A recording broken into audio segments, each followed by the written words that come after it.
Hey guys, today I am filming a chit chat get ready with me using all of the items from my Finish 13 by Halloween project pan. If you guys have not seen the intro or any of my updates, I will have that playlist linked up in the card. So I will be showing you how all of these products work together and how they apply on my face. I already have my eyebrows done, as you can see, and I have already applied my Jack Black Intense Therapy Lip Balm in Natural Mint, which is one of the items in this project. So I am going to be starting with the Pixi Glow Mist. I am using this as a primer spray, so I just give it a little bit of a shake and then spray this all over my face.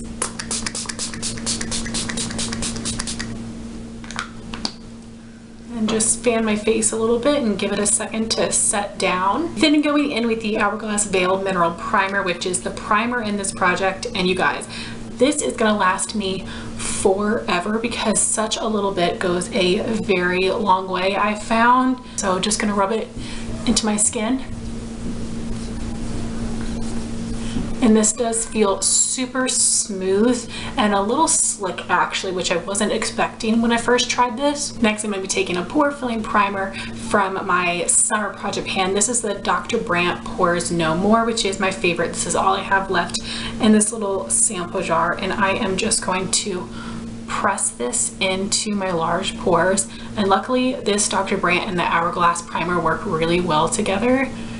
And then sweeping over towards the outside of my face. For foundation, I'll be using another item from my Halloween project pan. This is the Lancome Idole Ultra Wear Foundation in 140 Ivory Neutral. Because this is too dark, I will have to mix in a little bit of the Hard Candy Glamouflage Foundation in Porcelain, and I'm gonna mix those on this little Cosmo Cube mixing palette. So I'm just mixing those two shades on my palette, and I am just going to dot it on my face. I'm going to do just half my face so you can see what the coverage looks like.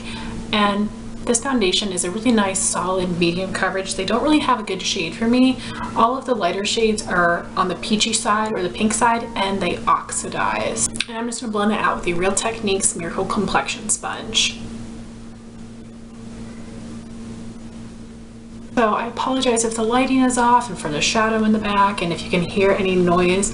The kids just got off the school bus and they're running around in the lobby, and our apartment is right by the lobby. This room is the closest to the hallway, so it is quite noisy over here. So here's what it looks like with one layer of foundation applied with a sponge versus no foundation. So my combo might be a little bit light, but when I apply everything else it should be fine. And this foundation blends really easily with the sponge, which I like.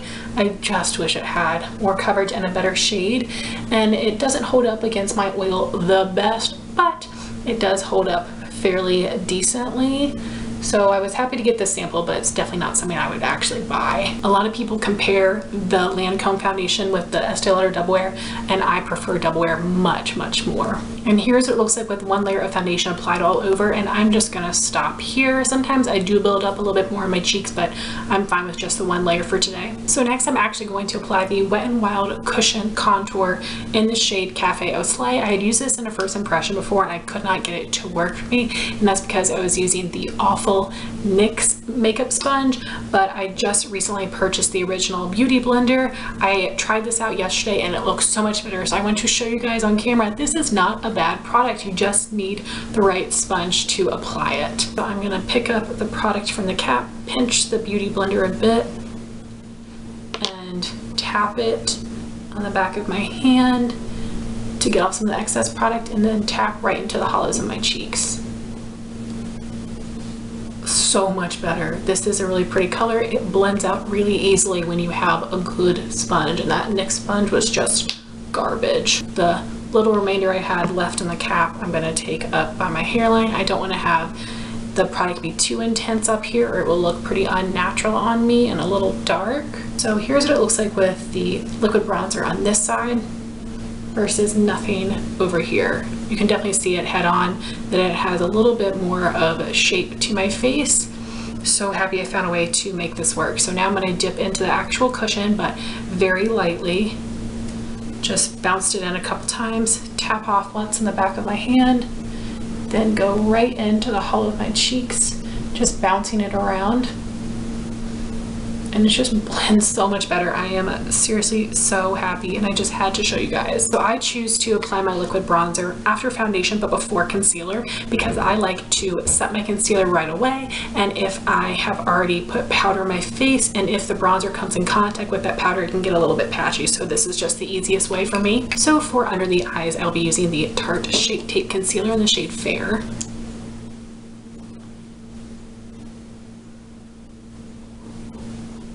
And I'm going to take this down the center of my face to highlight. Then I'm going to be taking something that is new to me. This is the Estee Lauder Double Wear Concealer in the shade Extra Light, and I am going to be using this on my blemishes.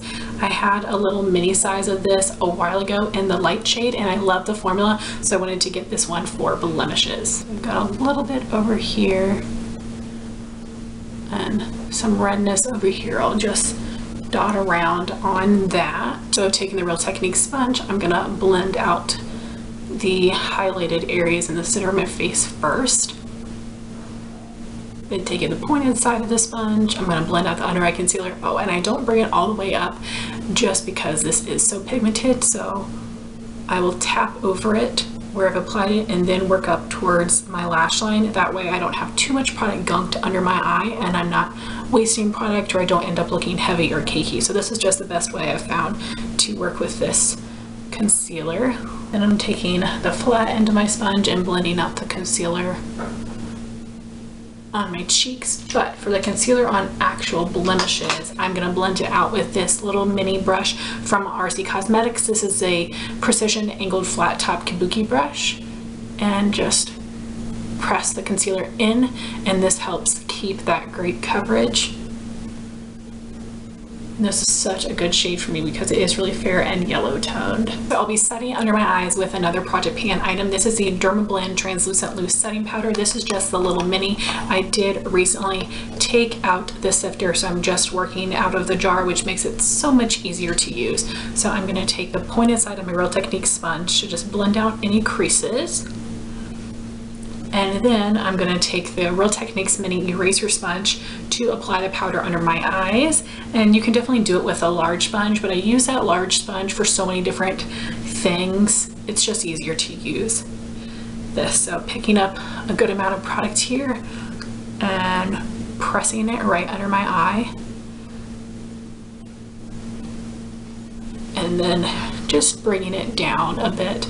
I love this translucent powder because it does have a bit of a white cast, which I like because it helps brighten my under eyes. So many other translucent powders actually darken my concealer, and then my under eyes don't end up looking brightened, which defeats the purpose of applying a lighter concealer. So I really love this powder, and it's super smoothing. Next, I will be setting my entire face with an item in my summer Project Pan. This in here is a mixture of the Too Faced Peach Perfect Mattifying Loose Powder and the Maybelline Fit Me Loose Powder in Fair. I added in the Maybelline because the Too Faced is a little dark for me and it oxidizes, but with the Maybelline it helps balance out the shade. And I like to apply this with a damp sponge, so I'm going to take the back side of my Real Techniques Miracle Complexion sponge, pick up the product and just press it into my skin. This powder is amazing. This combination is amazing. The powder is amazing. It is the only loose powder I've found that actually keeps me specifically matte. The Maybelline Fit Me is good on its own too, but man, I love this combo. And again, I'm happy I put this powder into a project. At first I wasn't loving it, but now it's my holy grail. And unfortunately, you can only buy it from Sephora. I wish you could get it from Ulta so I could use a coupon and some points and all of that, but I'm glad I can at least buy it from Sephora. And you do get a ton of product, so it will last you a long time, and it is worth the money for me for sure. They did a good job with that whole peach line. I like the primer. I really like the foundation. I wish it had more coverage. I haven't tried the setting spray yet. You guys know I don't really care about setting sprays, but part of me really wants to try that one. So now all my complexion products are done. Moving on to cheek products. For bronzer, I'll be using the Milani Matte Bake Bronzer in Sunset, which was unfortunately limited edition. You can still find these on eBay though, and this bronzer is amazing. I'll be applying it with the e.l.f. stippling brush. I wish Milani made these permanent because I think that they should have matte bronzers in their permanent collection. All they have now are the shimmery bronzers. I recently tried the shade Dolce and I didn't like it at all. It was really flaky and not that pigmented, really different from this one. So that was a shame. and this is a little bit more warm tone, but because I have a warm undertone to my skin, I think it looks really beautiful, especially for the summer. To contour, I'll be using the Milani Matte Bake Bronzer in Sienna, which is the darker of the two, and it has the same amazing formula, and this one is also warm tone, but I still like using it to contour. So for blush, I could have chosen a bunch of different things, but I wanted to choose a blush that I haven't really demoed in a video yet, as far as I know. This is the Benefit Galifornia blush, which is stunning. Benefit blushes are overhyped, overpriced, but this one is seriously beautiful. And this is more of a gelée formula, so I'm gonna apply it with this Walmart HD Angle Blush Brush because it is a little bit more dense to pick up the product, but as you can see, it is still a very pigmented color. It's just the formula isn't super powdery. For highlighter, I'll be using my summer go-to, which is the Anastasia Amrezy highlighter, a beautiful white gold. I cannot believe this actually works for my skin tone, but it does. And I will be applying it with the Morphe M501 brush. This is also more of a baked gelée formula, so I just really work the brush in there to pick up the product. And then just apply it to the top of my cheekbones. Bam! This is so stunning. I'm so happy that I purchased this, and I'm so sad that it was limited edition. And my last step for my face is the Pixi Makeup Fixing Mist, which is also in my project pan. I like to do this after all of my face products, but before my eye products. So just gonna shake it up as well and give a good spray down. And I inhaled it a bit. I'm going to give this a second to dry, and I will zoom you guys in for the eyes. So as you can see, I've already done this one eye off camera, so I'm going to be starting with the Milani eyeshadow primer. I don't usually show these steps, but this is an item in my Halloween project pan, so I am just going to squeeze out a small amount of this because that's truly all you need. And I'm just going to apply this from my lash line to my brow bone. In this project, I also have the eyeshadows I use to set my eye primer. The first one is Matte Malloy from the Balm Meet Matte Nude palette, which is just a matte white, and I'm going to apply this under my brow bone to set the primer in that area with the Wet n Wild large eyeshadow brush. And I just pack this on under my brow. It's going to look really intense at first, but I can get away with it because I'm fair. And the other eyeshadow in this project is Foxy from the Urban Decay Naked 2 palette, and I'm going to use this to set the primer in my crease. And I'm applying it with, this is either the Wet n Wild blending brush or crease brush. I'm not sure what the name of it is, but you guys see what it looks like. And this shade is much more yellow tone, and just applying a good amount of this to make sure that my crease is completely set. I like to do this to make sure that my eyeshadows blend out nicely in my crease and don't get patchy, but I don't set the primer on my lid because I usually go with a cream base and I want my lid shade to really stick. I'm not blending on my lid, I'm blending in my crease. And then I'm just kind of taking this up to meet the white to help those two blend together a bit more. Then I'll be going in with some of the eyeshadows from my summer project pan.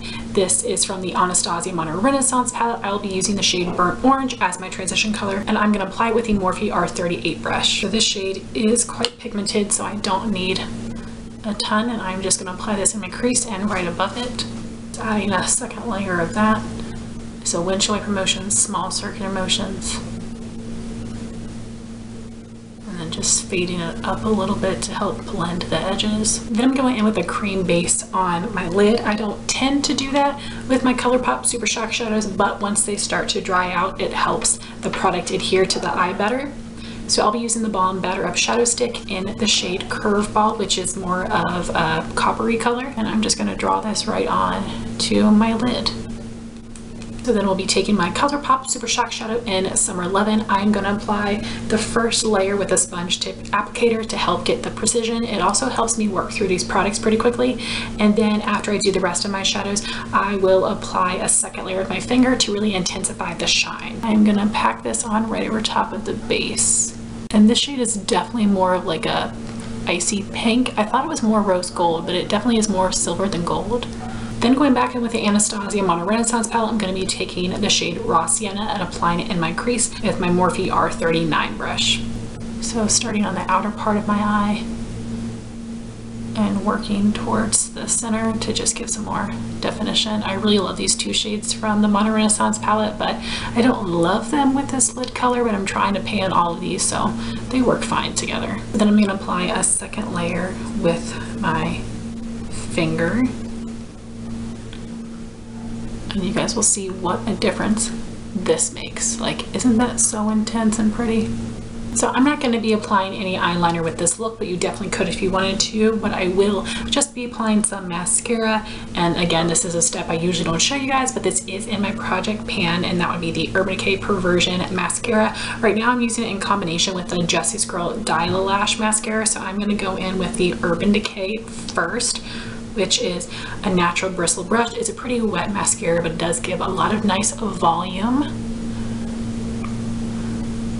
This is definitely one of my favorite high-end mascaras, but it does tend to transfer onto my under eye, which is a bummer. I don't get mascara transfer up, I get it down here even when I don't put mascara on my lower lashes, which makes no sense, but it happens all the time, especially with certain mascaras. So you can definitely see the difference between no mascara and mascara. I think my lashes look really nice and fluttery, have some good volume.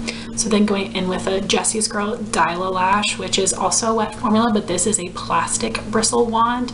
And I like to do this over top because it helps lengthen it and separate any clumps, even though the Urban Decay mascara isn't really clumpy. But I think this is a really nice combination. And I'm just really impressed with this Jessie's Girl mascara. It's worked well with every other mascara I've paired it with.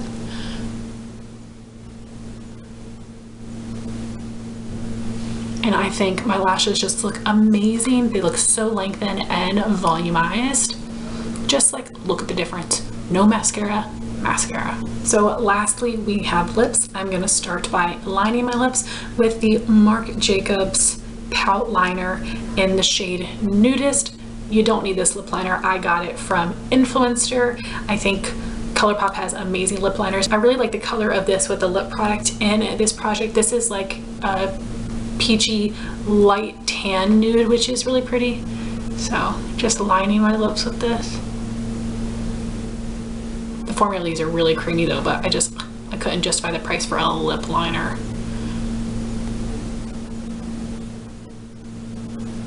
But I'm happy I discovered this combination because I haven't used this in such a long time.